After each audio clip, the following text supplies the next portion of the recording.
Alors bonjour aux membres du forum de rcmac.com et aussi aux membres de notre chaîne YouTube.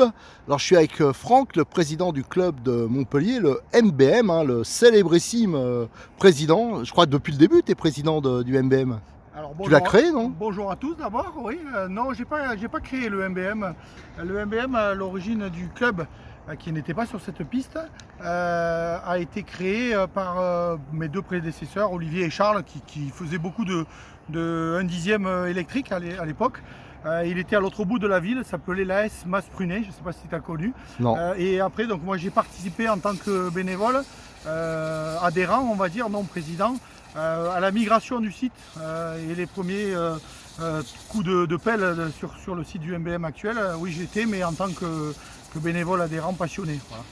Alors là, aujourd'hui, il y a une petite amicale brushless et nitro organisée par le club. Moi, c'est depuis qu'il y avait eu l'histoire de confinement, j'étais pas revenu. Il y a eu pas mal de travaux, ça a bossé au club. Et là, donc, il y a eu, entre-temps, vous avez eu à gérer l'annulation du Grand Prix de Montpellier. Oui. C'est la première fois, je crois. Ouais, c'est, je crois, la première fois pour beaucoup de monde.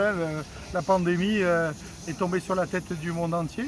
Ça a été assez compliqué avec l'annulation de cette course qui pour nous est la motivation et à la fois des adhérents et du président que je suis de recevoir l'élite du tout-terrain 8e thermique chaque année en février sur notre piste. Et aussi ça a mis un coup de blues, je dirais, dans l'ensemble de l'équipe des bénévoles et des adhérents, puisque tout le monde s'est retrouvé, qu'est-ce qu'on va faire, qu'est-ce qu'on va devenir, quand est-ce qu'on va pouvoir pratiquer. Enfin voilà, je pense que ce que je reflète, c'est un peu la difficulté de l'ensemble des associations, que ce soit dans le modèle réduit ou ailleurs. Ça a été très compliqué. On a, comme on le dit, tapé dans notre petit trésor de guerre pour arriver à continuer à maintenir le site en vie, à le faire évoluer comme tu l'as vu. La chance que l'on a eue, c'est que les gens se sont remotivés, en tout cas que j'ai eu en tant que responsable, c'est que moi très rapidement les adhérents se sont motivés. C'est même eux presque qui m'ont un peu poussé à venir, à faire des nouvelles choses, alors qu'on voulait vivre un peu en autarcie. Et du coup on a fait la petite piste camion où on a passé des belles journées de pratique loisirs que pour le plaisir, comme je le dis. On a attaqué la toute petite piste crawler, mais ça c'est parce que quelques adhérents se sentaient motivés. Et on a continué d'entretenir le club et de faire évoluer le club. Voilà. Ouais, parce que financièrement et moralement, c'est sûr que ça a dû être un coup dur, quoi. Moralement, ça c'est certain, parce que vous me connaissez, tu me connais. Je fais ça vraiment pour me faire plaisir et puis pour le modèle réduit. C'est difficile de tout arrêter et de se retrouver sans rentrée financière. Je crois que comme tous les clubs d'ailleurs, puisque bon, on fait plus de GP. Le prévisionnel qu'on avait fait lorsqu'on gère une association financière, financièrement parlant, c'est que du jour au lendemain, les investissements des travaux, on les a fait en prévision du 10 GP, et puis là il a été annulé. Et il a fallu continuer à payer tout ce que l'on paye toute l'année, les ADSL, l'électricité, la vie, les assurances, la vie d'un club, sans rentrer, autre que les quelques adhérents, et sans course pendant 1 an et demi. Voilà. Ouais, là, c'est sûr que c'est compliqué. Encore, tu t'en sors bien parce qu'il y a des clubs où ça leur a mis vraiment une grande claque, quoi, qui s'en remettront peut-être pas d'ailleurs. Là aussi, où je les remercie, après le premier confinement, face aux adhérents là, qui me disaient qu'est-ce qu'on va faire, beaucoup d'adhérents, moi le premier d'ailleurs, ont décidé de donner la valeur d'une adhésion et demie pour l'année passée pour amener un peu quelques mannes financières pour continuer à faire fonctionner la vie du club. Voilà. Et puis après, nous, on a mis en place assez rapidement, donc on en a fait une, c'était au mois d'avril-mai par là, ce type de course amicale avec un format vraiment pour le plaisir, où on réduit un peu le nombre de participants et on mélange toutes les catégories, comme tu l'as vu, électrique, thermique, truggy, short course s'il y en a qui veulent.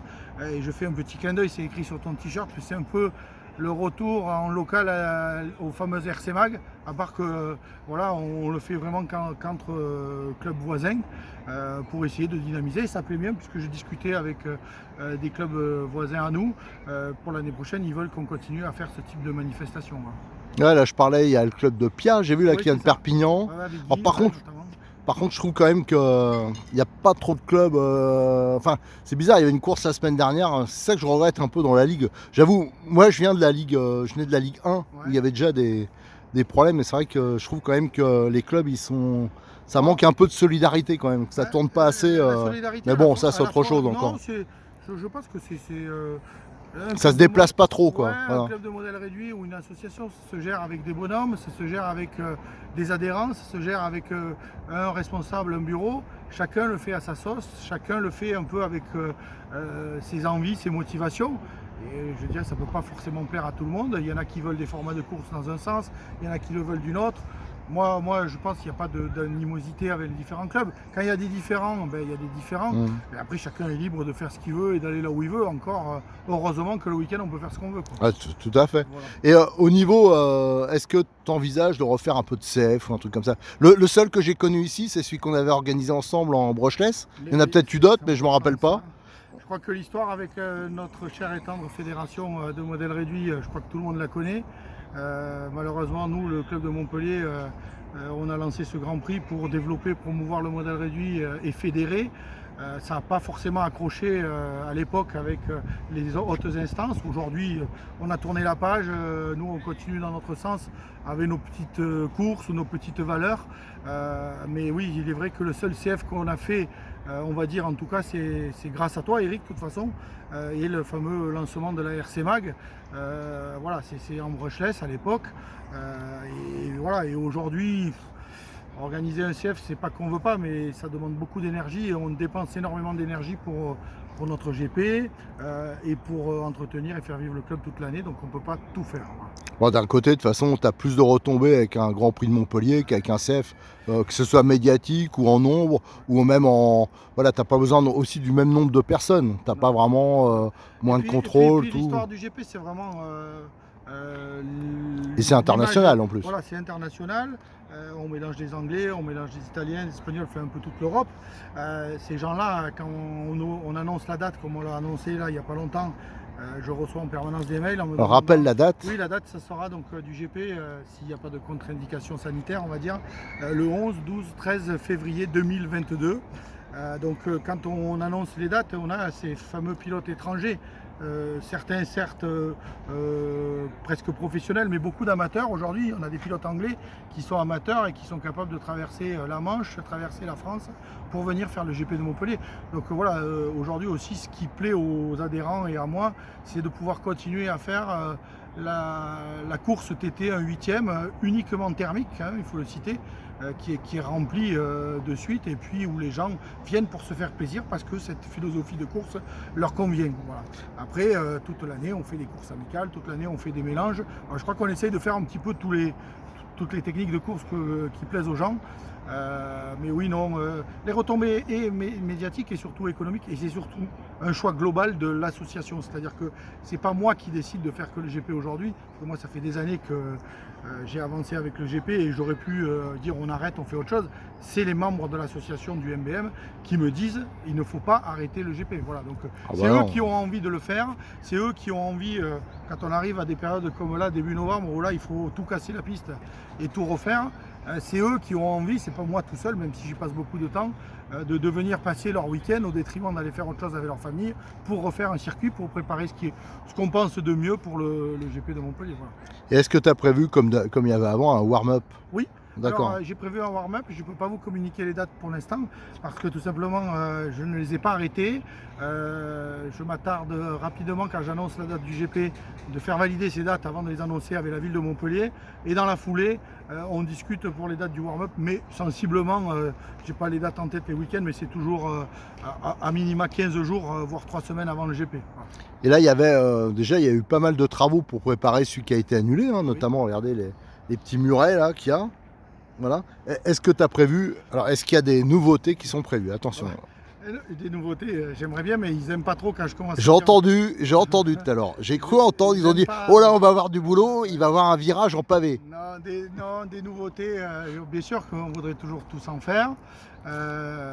L'objectif numéro un, c'est de casser, refaire la piste comme nous, on veut la préparer.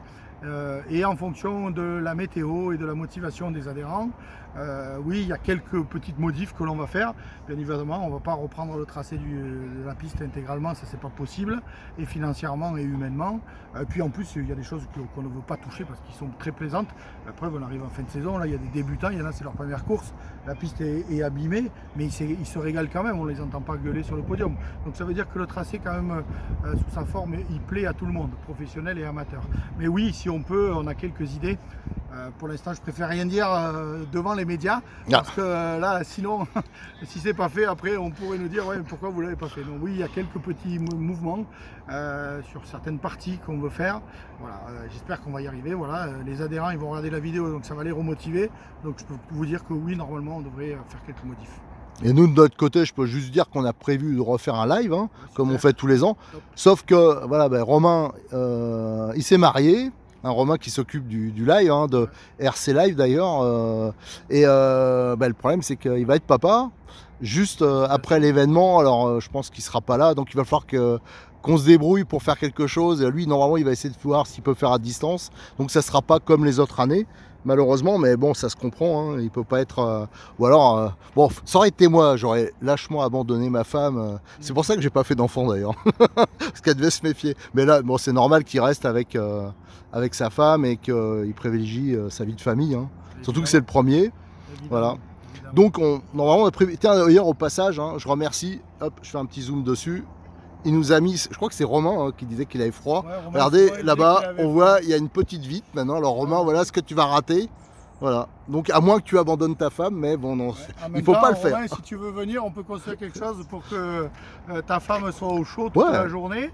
Les maternités, la maternité Saint-Roch, je crois qu'elle est à 2 minutes. Oh, bah alors c'est réglé, voilà, on s'embêtait. S'il faut qu'on organise ça en plus, il n'y a aucun problème, c'est avec plaisir. Voilà, il y a peut-être quelqu'un qui a dans sa famille une infirmière qui peut venir faire l'accouchement sur place. En plus, il y aura un accouchement au milieu de la piste, ça serait pas beau ça pour le live? Ah ouais, ça serait pas mal. Ça serait émouvant. Voilà. Bon allez, à part dire des conneries, je te remercie Franck et on va suivre le reste de la course, hein. J'ai fait aussi des vidéos du petit circuit. Franchement, c'est super ce que vous avez fait là. Ouais. Ça motive à faire du camion et de la... C'est vraiment très bien. Allez, merci Franck. Avant de couper, je voudrais remercier Eric. Parce que je sais qu'on parle souvent des associations, mais tu en es une. Ouais, on est une association. Indépendamment de la partie piste, infrastructure, qui ont eu énormément de mal pendant cette période de pandémie et pendant ces évolutions, on va dire, économiques. Te remercier de toujours être là, d'être toujours actif. C'est quand ça devient difficile qu'il faut être bon. Donc merci à toi d'être toujours présent et de promouvoir et développer cette communication autour du modèle réduit par tes vidéos et tes photos. Voilà. Ah bah nous, ça a changé, c'est vrai que le confinement, ça a changé énormément de choses à ce niveau-là. Ça veut dire que déjà, je me suis aperçu que c'était bien d'être à la maison des fois le week-end, hein. C'est sympa d'aller se faire les CF, les machins pour pas grand-chose, à vrai dire. C'est pour ça que maintenant, on va surtout se consacrer à tout ce qu'il y a autour de la maison, hein, donc les clubs locaux. Voilà. Allez, merci Franck, à bientôt. Bonne journée, au revoir.